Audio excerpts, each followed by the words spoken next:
নমস্কাৰ, আপুনি চাই আছে লাৰ্ণিং টেকে আৰু আপোনালোক যিসকলে এতিয়ালৈকে চেনেলটো সাবস্ক্ৰাইব কৰা নাই চেনেলটো নিশ্চয় সাবস্ক্ৰাইব কৰি দিব কিয়নো এই চেনেলৰ যোগেদি আপোনালোকে নতুন নতুন খবৰবোৰ পাই থাকিব। আজি আপোনালোকৰ সৈতে এটা ইম্পৰ্টেণ্ট টপিক লৈ আহিছে। সেই টপিকটো হৈছে যে নন বিটিআৰে চাকৰি পাব নেকি? হয়, নিশ্চয় নন বিটিআৰে চাকৰি পাব। বিটিআৰত নন বিটিআৰে চাকৰি পাব, কিন্তু কেনেকৈ? যেহেতু বিটিআৰতে যথেষ্ট পৰিমাণৰ ছাত্ৰ ছাত্ৰী এতিয়ালৈকে আছে। জিটি পিজিটিত কিন্তু এতিয়ালৈকে আমাৰ বিটিআৰৰ পৰাই যথেষ্ট পৰিমাণৰ ছাত্ৰ ছাত্ৰী দেখা গৈছে, কিন্তু তাৰ পিছতো নন বিটিআৰে চাকৰিখন পাব নেকি? হয়, নিশ্চয় পাব।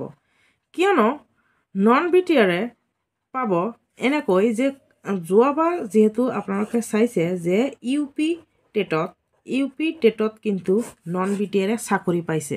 ইউ পি টেটত এতিয়া হ'ল যে কোনটো বিষয়ত নন বিটিআৰে চাকৰিখন পাল আৰু কিমানটা নন বিটিআৰে চাকৰি পাল, আৰু প্ৰায় 3ৰ পৰা 4টা নন বিটিআৰে চাকৰি পাইছে আৰু এইবাৰো নিশ্চয় নন বিটিআৰে চাকৰি পাব।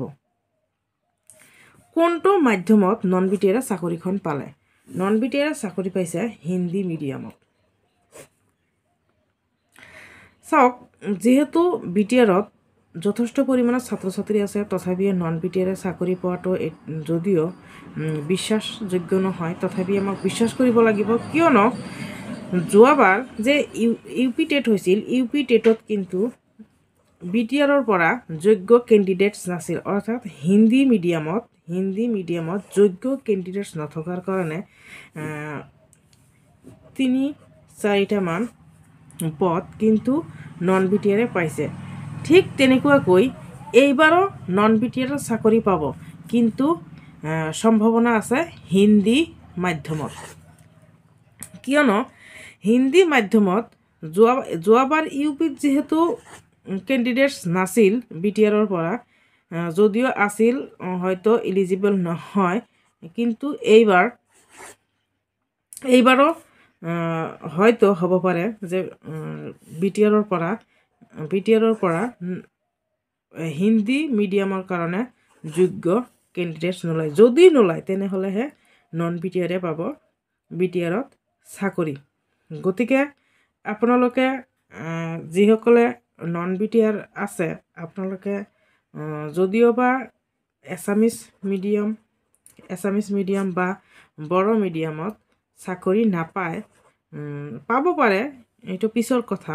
যদি বিটিআৰত কোনেও ইলিজিবল নাথাকে তেনেহ'লে পাব, কিন্তু এছামিছ আৰু বড়ো মিডিয়ামত কিন্তু পোৱাৰ সম্ভাৱনা কম আছে। যদি আপোনালোকে পায়, অনলি হিন্দী মাধ্যমতে পাব।